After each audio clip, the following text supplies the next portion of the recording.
Hello అండి. ఇవాల్టి వీడియోలో వచ్చేసి నిమ్మకాయ పులిహోర చేస్తున్నాను. Lemon rice.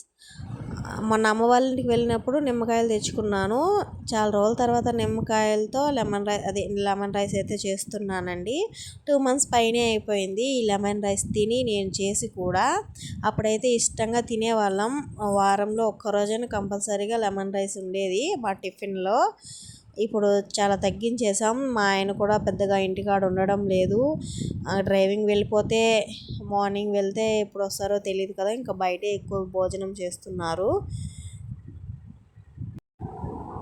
ఇంకా కుదరడం లేదు. ఏం చేసుకుందామన్నా ఒకదాన్నే తినలేను కాబట్టి చేసుకోవడం తగ్గించేశాను. ఈరోజు మార్నింగ్ అయితే ఫిక్స్ అయిపోయాను లెమన్ రైస్ ఎలాగైనా చేయాలని. నేను ఆల్రెడీ అన్నం వండి పెట్టేశాను. అంటే మా ఆయన రాత్రి వెళ్ళారనమాట. ఇంకా మార్నింగ్ ఫోన్ చేయలేదు వస్తారో రారో అనేసి నేనైతే కొంచెం చిన్న గ్లాస్లో రైస్ పెట్టి కడిగేసాను. అన్నం కూడా వండేసాను. అన్నం ఉడికిన తర్వాత మా ఆయన వచ్చారు. సరే ఇంకా ఆయనకే పెట్టేది, ఆయనకి ఇష్టం లెమన్ రైస్ అంటే. నేను ఏదో ఒకటి దోశ ఏదో ఒకటి చేసుకుందాంలే, సరిపోదేమో అనుకున్నాను. కానీ లాస్ట్కి మా ఇద్దరికి సరిపోయిందనమాట. ఆయన ఎక్కువ ఏం తినలేదు. ఇంకా లెమన్ రైస్ ప్రాసెస్ ఏంటంటే, ఫస్ట్ ఆయిల్ పోసుకున్నాను. ఆయిల్ పోసుకున్న తర్వాత ఆవాలు వేసుకున్నాను. ఆవాలు వేసుకొని చిటపట్లాడిన తర్వాత శనగపప్పు వేసుకున్నాను. ఆవాలు 1 స్పూన్ వేసుకున్నాను. శనగపప్పు ఒక 4-5 స్పూన్లు వేసుకున్నాను. శనగపప్పు ఎక్కువ ఉంటేనే మా ఆయనకి ఇష్టం అన్నమాట.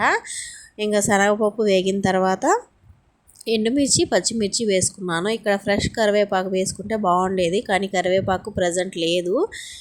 అందుకని ఇంకా వాడిపోయిన కరివేపాకు లాస్ట్లో యాడ్ చేసుకున్నాను.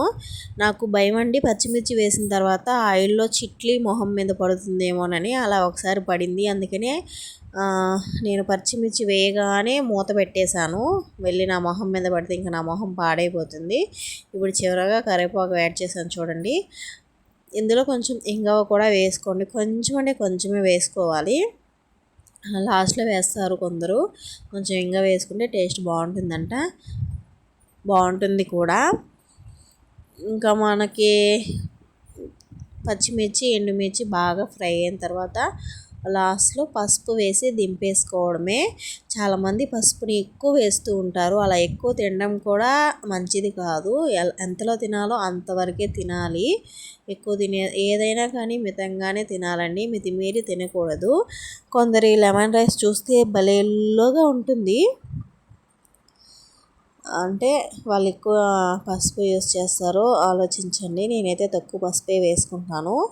అండ్ నిమ్మ రసం వచ్చి నేను అన్నంలో కలిపేస్తాను, కానీ ఇప్పుడు మాత్రం ఇందులోనే పోసేసాను. కొంచెమే కదా అనేసి పోసేసాను అనమాట, పులుపు ఏమి ఉండదు అనేసి. ఇంకొకటి ఏంటంటే, లెమన్ రైస్ చేసిన, రసం చేసిన, పులుసు కర్రీలు ఏం చేసినా మా ఆయనకి పులుపే ఉండకూడదు, తక్కువ పులుపు ఉండాలి. ఆయన పుల్లగా కొంచెం ఎక్కువ పులుపు అంట అలా ఉన్నా, పులుపుగా ఉన్నా తినరు. ఆయనతో నాకైతే పులుపు అంటే చాలా ఇష్టం. చేపల పులుసులు ఇవన్నీ పుల్లగా ఉంటేనే నాకు ఇష్టంగా తింటాను. అయితే ఇక్కడికి వచ్చాను, 5 ఇయర్స్ అయింది. 5 ఇయర్స్ అయింది కదా, ఆయన టేస్ట్లు నా టేస్ట్లు అయిపోయాయి. ఆయన ఎలా తింటే అలా అనమాట. ఇంకా ఆయనకి నాకు వెరైటీగా చేసుకోవడం నా వల్ల కాదు. అలా చేస్తూ చేస్తూ చేస్తూ చేస్తూ పులుపే తగ్గించేసాను అనమాట.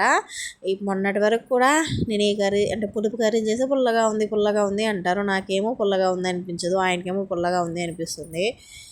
ఇంకా మా ఆయనతో వేగలేంలేండి, ఇప్పుడు అలవాటు అయిపోయాను. అసలు పులిపి లేకుండా చేస్తే మా ఆయనకి చాలా తృప్తిగా తింటారనమాట. ఆయన కోసమని పులుపు లేకుండా పులుసు కూరలు అయితే చేసుకోవాలి. ఇంకా మనం అన్నం ఆరబెట్టుకొని ఇలా కలుపుకుంటేనే బాగుంటుంది, పొడిలాడుతూ. నేను మార్నింగ్ కలిపాను, నైట్ వరకు కూడా అలాగే పొడిగా ఉందన్నమాట. అలా మనం వెంటనే వేడి మీద కలిపేస్తే మెత్తగా అయిపోతుంది, అంతగా బాగోదు కూడా. ఇంకా కలిపిన తర్వాత కొంచెం తీసి పక్కన పెట్టేశాను. దేవుడికి మార్నింగ్ దీపారాధన చేస్తాం కదా, ప్రసాదంగా పెడదామని.